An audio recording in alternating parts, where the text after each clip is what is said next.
মেয়ে আমার পছন্দ হয়েছে গু। কণ্ঠটা খুব চেনা লাগছে। মাথা তুলে তাকিয়ে মেঘ অবাক হয়ে যায়। কাব্য, যাকে ৩ বছর আগে ছেড়ে এসেছে, যে তাকে নিজের থেকেও বেশি ভালোবেসেছিল, কিন্তু এই সম্পর্কের কোনো ভবিষ্যৎ নেই বলে কাব্যকে ছেড়ে আসে মেঘ। আজ কাব্য তার সামনে বিয়ের পাত্র হয়ে বসে আছে। কাব্য একভাবে তাকিয়ে আছে, কিন্তু কাব্য এই অবস্থানে এলো কিভাবে? খুব দরিদ্র পরিবার থেকে এই অবস্থায়। মেঘ একভাবে তাকিয়ে আছে কাব্যের দিকে। কাব্য নিচের দিকে তাকিয়ে আছে। আলহামদুলিল্লাহ, তাহলে বিয়ের একটা দিন ঠিক করি। মেঘের বাবা, আজই বিয়ে? কাব্য শুনে সবাই অবাক। আজই? কিন্তু কেন?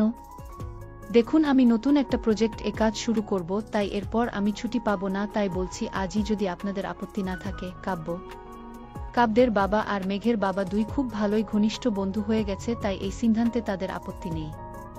মেঘ অবাক হয়ে বসে থাকে। সন্ধ্যা মধ্যে বিয়ের কাজ শেষ করে মেঘকে নিয়ে আসা হয়। রাত ১-১টা বাজে। বাসর ঘরে বসে আছে মেঘ। কিছুক্ষণ পর কাব্য রুমে এসে দরজা লাগিয়ে দেয়। কাব্য এসে মেঘের কাছে বসে। বাহ, আজও তুমি ঠিক আগের মতোই সুন্দরী। কাব্য, কাব্য তুমি কিভাবে? মানে মেঘ, পরিবারের শেষ সম্পদ দিয়ে একটা ব্যবসা শুরু করেছিলাম, যা হঠাৎই দাঁড়িয়ে যায়। হ্যাঁ, অনেক কষ্ট করতে হয়েছে। শুনে খুশি হলাম। দেখলে আমার ভাগ্য আমাদের এক করেই দিল। সেটাই। যা বলছিলাম, আজ ও তুমি আগের মতোই সুন্দরী আছো। আর আজ ও তুমি ভালোবাসার যোগ্য নও। মানে? কিছু না। আজও ভালোবাসো না? তাহলে বিয়ে? কাব হেসে উঠে দাঁড়ায়। মেঘ, যখন ছেড়ে গিয়েছিলে একবারও ভেবেছ আমার কি হবে? আমার চলার পথ হয়তো কঠিন ছিল, কিন্তু কখনো তোমাকে বুঝতে দেইনি। আর কি বলেছিলে? ভবিষ্যৎ? মেঘ, তুমি কখনো এটা জিজ্ঞেস করতে আমি খেয়েছি কিনা? না। রোজই চাকরি পেয়েছ? আমার বিয়ের জন্য চাপ দিচ্ছে। আমাকে ভুলে যাও এসব বলতে। একটা বেকার ছেলের কাছে এই কথাগুলো কতটা কষ্টকর বুঝো। আর বিয়ে? মেঘ এবার বুঝবে ভালোবাসার মানুষ কষ্ট দিলে কেমন লাগে। আর হ্যাঁ, তুমি ডিভোর্সও দিতে পারবে না। কেন জানো? আলহামদুলিল্লাহ, যখন আমার ব্যবসা উচ্চতায় ছিল তখন তোমার বাবা একটা বড় পরিমাণ লোন নেয় আমার বাবার থেকে। আর মেঘ, তিনি যে কাগজে সই করেছেন সেটা আমার দেয়া, যাতে মাসিক সুদ ৫-০ আছে। মানে বুঝো? এই ২ বছরে তার পরিমাণ কত হবে? বাদ দাও, তোমার বোনের ও তো বিয়ের কথা চলছে, তাই না? হ্যাঁ, আমার ফ্রেন্ডের ছোট ভাই এর সাথে। পাকা কথা শেষ। আচ্ছা, কেমন হবে যদি বিয়েটা ভেঙে যায়? আর সবাই যখন জানবে বিয়েটা ভেঙে গেছে মেয়ের বড় বোনের জন্য, কেমন হবে মেঘ? ইস, তো আমার কথা মতো চলা ছাড়া কোনো উপায় নেই তোমার। বলেই কাব্য পাশে বসে। মেঘের চোখ ছলছল করছে। এতটা ঘৃণা কাব্যের মনে জমে আছে তার প্রতি। মেঘের দিকে তাকিয়ে কাব্য চোখ নামিয়ে ফেলে। নামো কাব্য। কি মেঘ? বিছানা থেকে নামো। কেন? তোমার সাথে এক বিছানায় ঘুমানো অসম্ভব। যাও ফ্লোরে ঘুমাও। কাব্য, নামো। ধমক খেয়ে কেঁদেই দেয় মেঘ। কাব বিরক্ত হয়ে একটা কাঁথা আর বালিশ ফ্লোরে ছুঁড়ে মারে। তারপর এসে মেঘের হাত ধরে টান দিয়ে বিছানা থেকে ফ্লোরে নামিয়ে দেয়। মেঘ কেঁদেই যাচ্ছে। কাব্য বিছানায় শুয়ে পড়ে। মেঘ কেঁদেই যাচ্ছে। কাব্য বিরক্ত হয়ে উল্টো দিকে ফিরে শুয়ে পড়ে। মেঘ বুঝতেই পারছে না কাব্য এসব কেন করছে। মেঘ শুয়ে পড়ে। কান্না থামছেই না। বালিশে মুখ চেপে কান্না করছে মেঘ। হঠাৎ কাব্য উঠে বসে। এসব নাটক বন্ধ করে আমাকে ঘুমাতে দিন। কাব্য। ধমক খেয়ে মেঘ চুপসে যায়। কাব্য শুয়ে পড়ে। কাব্য আবার উঠে বারান্দায় চলে যায়। সেখানে গিয়ে চেয়ারে বসে মাথা নামিয়ে ঘুমানোর চেষ্টা করছে। মেঘ কাব্যের দিকে তাকিয়ে আছে। এই ছেলে কাব্য? না, কাব্য এমন ছিল না। মেঘকে কষ্ট দিতে পারে না কাব্য। ভাবতে ভাবতে মেঘ ঘুমিয়ে পড়ে। সকালে পানির ঝাপটায় মেঘের ঘুম ভেঙে যায়। কাব্য দাঁড়িয়ে আছে পানির গ্লাস নিয়ে। আর কত ঘুমাবেন? উঠুন কাব্য। মেঘ কিছু না বলে বেরিয়ে যায়। কাব্য রেডি হয়ে বেরিয়ে যায় রুম থেকে। মেঘ এরই মধ্যে নাস্তা বানিয়ে টেবিলে দেয়। কাব্য না খেয়েই বের হবে তখনই। কাব্য, নাস্তা খেয়ে যা মা। না মা, ওটা খাবার যোগ্য না, ওই নাস্তার কোনো ভবিষ্যৎ নেই। কাব্য, বলেই কাব্য বেরিয়ে যায়। মেঘ চুপ করে দাঁড়িয়ে থাকে। তার মনে হচ্ছে সারা জীবন এই অত্যাচার সহ্য করেই থাকতে হবে।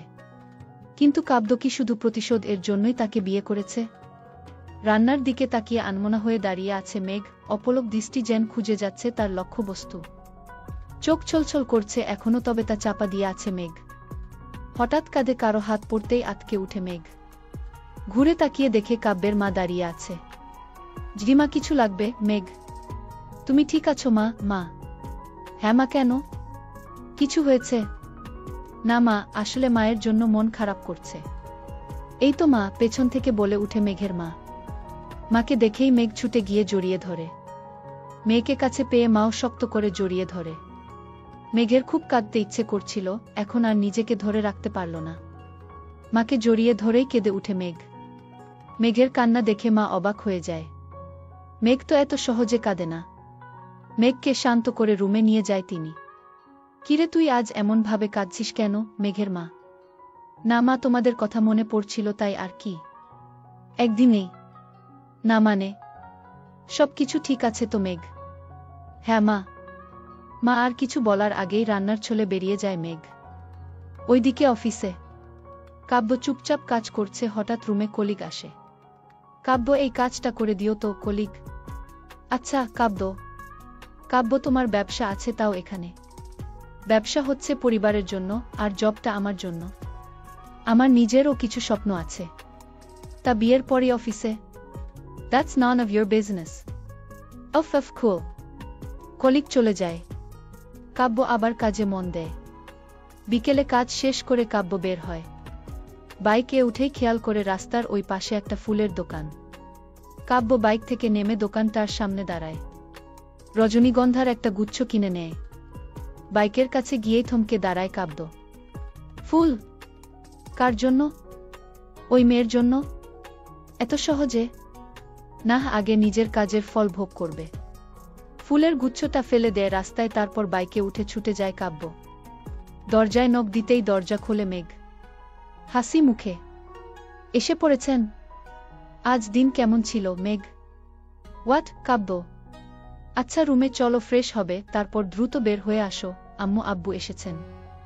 অহ, এই জন্য এই নাটক? কাব্য কিছুক্ষণ পর চুপ থেকে তারপর রুমে চলে যায়। ফ্রেশ হয়ে এসে দেখে মেঘ একটা পাঞ্জাবি হাতে নিয়ে দাঁড়িয়ে আছে। নিন, এটা পরে নিন মেঘ। কি নাটক? কাব্য খেয়াল করে দরজা খোলা। কাব্য গিয়ে দরজা আটকে দেয় আর মেঘের হাত ধরে টান দিয়ে বারান্দায় নিয়ে যায়। কি নাটক শুরু করলে এসব কাব্য? দেখো, আব্বু আম্মু আসছে, আর আমি চাই না তোমার আমার ব্যাপারটা উনারা জানুক। উনাদের কষ্ট দিতে চাই না। সেটা আমার জানার ব্যাপার না। এই অনুরোধটা রাখো। ঠিক আছে। কাব্য পাঞ্জাবি নিয়ে চলে যায়। কিছুক্ষণ পর বেরিয়ে আসে। সামনের রুমে বসে আছে। কাব্য আসতেই মেঘের বাবা তাকে জড়িয়ে ধরে। কেমন আছো বাবা? মেঘের বাবা: জি ভালো, আপনারা কেমন আছেন? কাব্য: হ্যাঁ, আমরাও ভালো। আমার মেয়ের ভাগ্য ভালো তোমাকে পেয়ে। কাব্য কিছু বলল না। তুষার, এদিকে আয় মা। মায়ের ডাক শুনে রান্নাঘরে যায় কাব্য। হ্যাঁ মা। কাব্য: উনারা বলছে পরশু মেঘকে নিয়ে উনাদের বাসা থেকে একটু ঘুরে আসতে। মা: কিন্তু মা, আমার সময় হবে না। যেতে বলেছি। ঠিক আছে, ওকে পাঠিয়ে দাও। তুই ও যাবি? কাব্য কিছু বলল না। সে রাতে খাবার শেষ করে মেঘের বাবা মা ফিরে যায়। মেঘ রুমে গিয়ে ফ্লোরে বিছানা বানাতে থাকে। তারপর শুয়ে পড়ে। হঠাৎ তার গায়ে পানির ঝাপটা লাগে।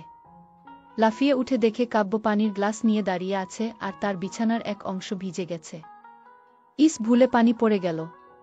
তুমি এক কাজ করো, সোফায় ঘুমিয়ে পড় আজ। কাব্য। মেঘ কাব্যের দিকে তাকিয়ে আছে অবুঝের মতো।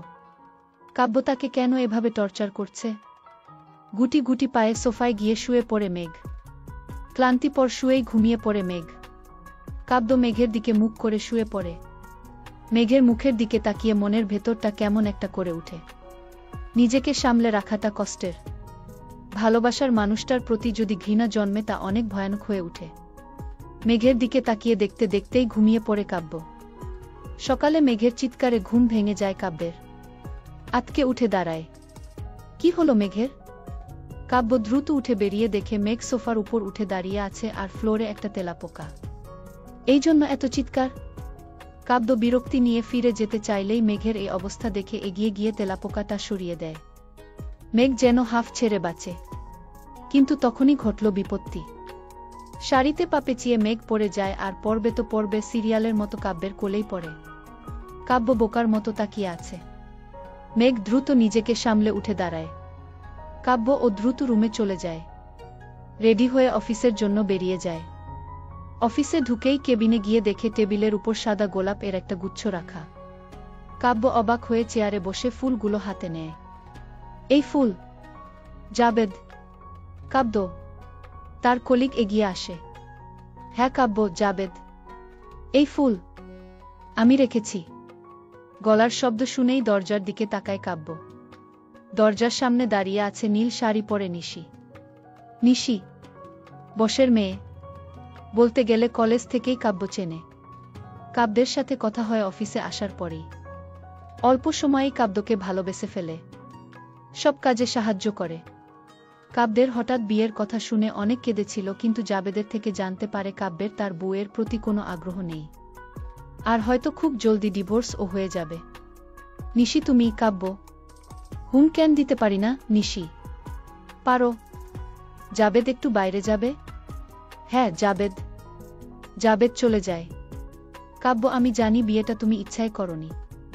ব্যাপার না, সব ঠিক হয়ে যাবে, কাব্যের হাতে হাত রেখে বলে নিশি। কাব্য উত্তর না দিয়ে কাজে মন দেয়।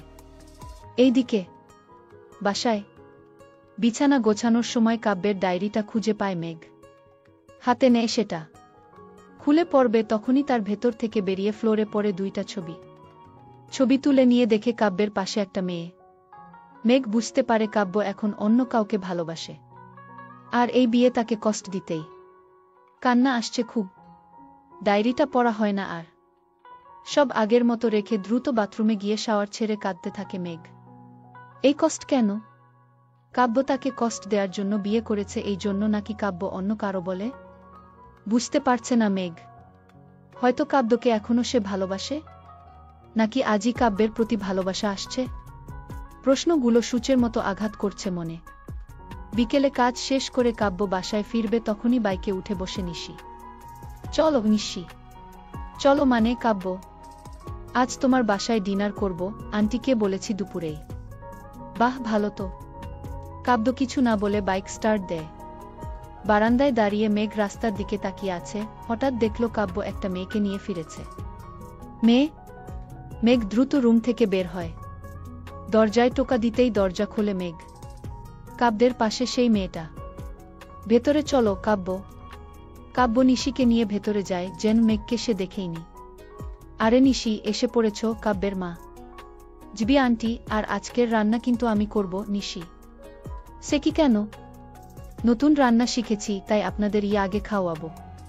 পাগল মেয়ে একটা। আপনি রুমে গিয়ে আরাম করুন, রান্নাঘর আমি দেখছি। মা হেসে চলে যায়। নিশি আগেও এমন করেছে কাব্যের মন পেতে। এই তুমি যাও, ফ্রেশ হয়ে এসো, আমার সাহায্য লাগবে। নিশি। কাব্য মেঘের দিকে আর চোখে তাকায়। জলে পুড়ে যাচ্ছে মেঘের ভেতরটা। হ্যাঁ সাহায্য করবই, আসছি, তুমি যাও। কাব্য মেঘকে খোঁচা মেরে বলল। কাব্য চলে যেতেই নিশি কিছুক্ষণের জন্য মেঘের দিকে তাকিয়ে তারপর রান্নাঘরে চলে যায়। মেঘ দ্রুত রুমে চলে যায়। কাব্য টাওয়াল নিয়ে ফ্রেশ হতে যাবে, তখনই মেঘ তার হাত টান দিয়ে সামনে আনে। এসব কি? কে এই মেয়ে? আর ও মেঘ? তাতে তোমার কি? আর ও নিশি, খুব ভালো মেয়ে, আমার জন্য পাগল। আমি ওকে বিয়ে করব। তাহলে আমার জীবন নিয়ে এভাবে খেলছো কেন? হা হা হা, এত সহজে ভুলে গেলে? যাই হোক, সরো। কাব্য মেঘকে সরিয়ে চলে যায়। মেঘ পাথর হয়ে দাঁড়িয়ে থাকে।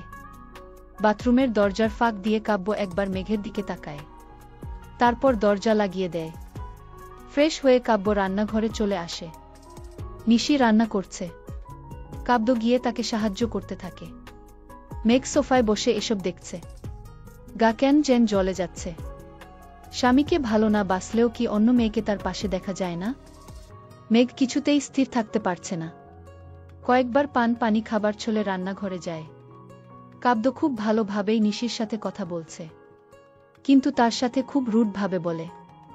মেঘ আবার এসে সোফায় বসে হাত দুটো কচলাতে শুরু করে। ইচ্ছে করছে কাব্য নিশি দুজনকেই মেরে ফেলতে গলা চেপে।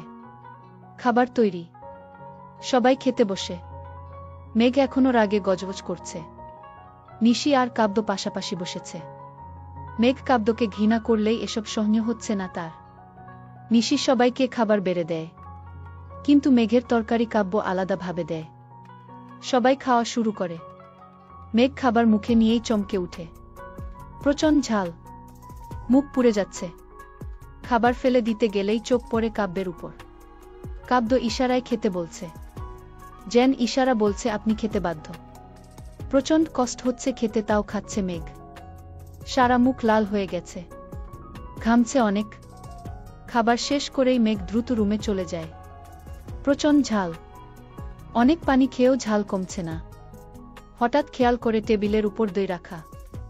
মেঘ দ্রুত সেখান থেকে দই খেয়ে নেয়। ঝাল কমতে থাকে। এখন একটু ভালো লাগছে।